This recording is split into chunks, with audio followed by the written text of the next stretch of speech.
ఏం చేస్తున్నావు కన్నయ్య?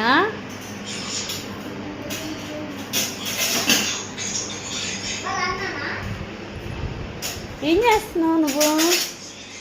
డాడీ ఆడుకుంటున్నావా? ఆడుకోవడానికి నాకు ఇచ్చిన దొరికిందా నీకు? లే, ఏంటి అన్నీ ఎట్లా వేసేసావు? చింతల్లి ఏం చేసావు? ఇవన్నీ ఎక్కడ వేసావు? ఇవన్నీ ఏంది ఇట్లా వేసావు? ఎప్పుడు సర్దును డాడీ ఇవన్నీ నేను?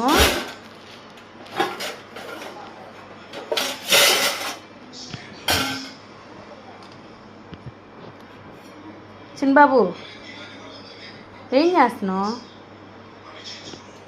డాడీ ఇటు ఇక ఒకసారి చెప్పు, ఏం చేస్తున్నావు? టీ పెడతావా? నాకు టీ పెడతావా?